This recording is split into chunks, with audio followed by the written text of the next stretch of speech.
Aéroport de Paris, Air Algérie annonce un changement important.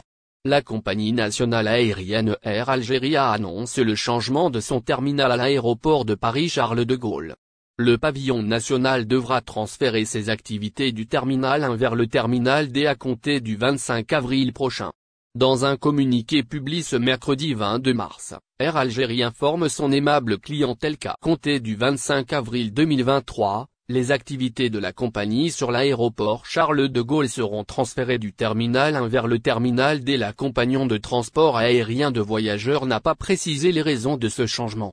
Mais les voyageurs devront prendre leur devant, notamment ceux qui ont des vols à partir du 25 avril. Les voyageurs à destination de Paris-France devraient prendre leurs précautions, suite à ce changement à l'atterrissage au niveau de l'aéroport Charles de Gaulle. La compagnie algérienne quittera ainsi le terminal 1 qui a été rouvert en décembre dernier. À noter qu'il s'agit du deuxième changement de terminal qu'Air Algérie opère en seulement 5 mois. En effet, Air Algérie avait déjà changé de terminal en décembre 2022. Car en raison de travaux au niveau du terminal T2C de l'aéroport de Paris-Charles de Gaulle, la compagnie algérienne a transféré ses activités vers le terminal T France. Le jeune Algérien assassiné incriminé par les médias, son père le défend. Un jeune Algérien d'à peine 18 ans a été sauvagement assassiné au courant de la semaine dans un quartier tranquille de Lille.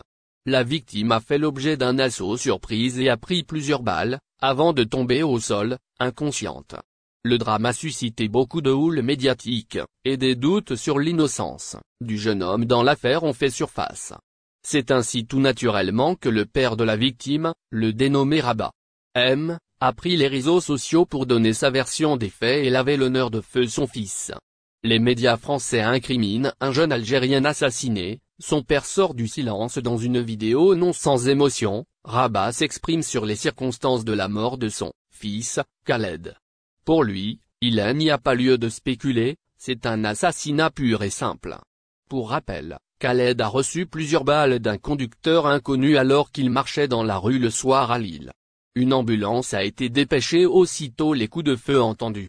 Malheureusement, le jeune homme succombe à ses blessures quelques instants plus tard et une enquête pour meurtre est ouverte. Alors que le public et la presse s'interrogent sur la raison de cet acte violent, certaines théories évoquent un possible passé criminel du jeune homme.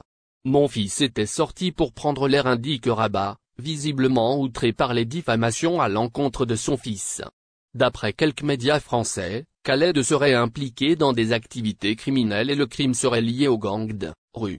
Une théorie que vient démentir le père du jeune Algérien, affirmant que son fils était un adolescent de nature calme, naïf et peu enclin aux problèmes. Moulou M appelle au scandale et souhaite que cette affaire soit traitée comme ce qu'elle est réellement, l'assassinat d'un crise Maroc-Algérie, ce qu'a dit Abdelmadjid Tebboune.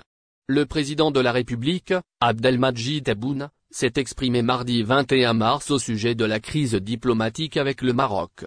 Une crise qui dure depuis le mois d'août 2021.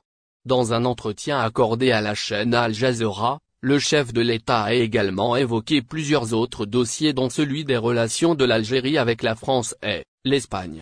Abdelmadjid Tebboune a affirmé ainsi que les relations entre l'Algérie et le royaume chérifien ont atteint un point de non-retour.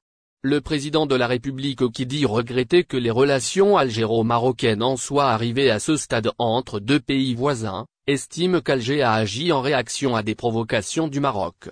L'Algérie a décidé de rompre ses relations diplomatiques avec son voisin de l'Ouest en août 2021 en raison d'actions hostiles de Rabat contre l'Algérie, avait annoncé alors le ministère des Affaires étrangères. La position de l'Espagne vis-à-vis du Sahara occidental est une position individuelle du gouvernement Sanché évoquant les rapports avec l'Espagne, pays avec lequel l'Algérie est également en froid depuis l'été 2022 à cause du repositionnement de Madrid dans le dossier du Sahara occidental. Le chef de l'État a souligné qu'Alger considère la position de l'Espagne vis-à-vis du Sahara occidental comme une position individuelle du gouvernement Sanché. Tebboune affirme que Madrid s'est aligné dans le dossier du Sahara occidental avec des attitudes secrètes qui ne la déchargent pas de ses responsabilités. L'ambassadeur algérien sera bientôt de retour à Paris. Tebboune a fait savoir par ailleurs que les échanges commerciaux entre l'Algérie et l'Espagne se poursuivent et leur majorité s'effectue par le secteur privé dans les deux pays. Concernant des rapports avec la France, en impasse depuis quelques semaines à cause de l'affaire Diamira Bouraoui, le chef de l'État a soutenu que notre relation avec la France est fluctuante. Il a fait savoir d'ailleurs que l'ambassadeur algérien sera bientôt de retour. Visa France, une mesure absurde appliquée par VFS Global choque les Algériens. VFS Global, l'organisme chargé de collecter les demandes de visa pour la France, a annoncé la mise en place d'un nouveau service, considéré comme étant absurde par bon nombre d'Algériens, et baptisé Prime Team. Ce service, qui sera proposé à Alger, permettra aux clients de déposer leur dossier de demande de visa en fin de journée, le même jour que le rendez-vous, moyennant un coût supplémentaire de 5 250 dinars. Dans un communiqué publié sur sa page Facebook, VFS Global a précisé que ce nouveau service est disponible depuis le 19 mars 2023. Le service Prime Team permettra aux demandeurs de déposer leur demande de visa entre 16h et 18h tous les jours de la semaine, sauf pendant le mois de Ramadan, où les horaires seront de 15h à 17h. Toutefois, le jour du rendez-vous doit être respecté impérativement. Ce service pourrait être utile pour les personnes qui travaillent durant la journée et ne peuvent pas se libérer pour se rendre à leur rendez-vous pendant les heures d'ouverture normales. Le communiqué de VFS Global précise également que les conjoints de ressortissants français, européens, de l'espace économique européen, EI, les ascendants de ressortissants français ou de leurs conjoints, ainsi que les personnes demandant un renouvellement de carte de séjour ou retraités pourront bénéficier de ce service Prime Team. Le coût du service Prime Team s'élève à 5 250 dinars et ne comprend pas les photocopies ou les photographies. Pour rappel, les frais de demande de visa pour la France sont fixés à 73 €, dont 40 € en frais de service perçus par VFS Global et 33 € en droit de visa auprès de Visa France.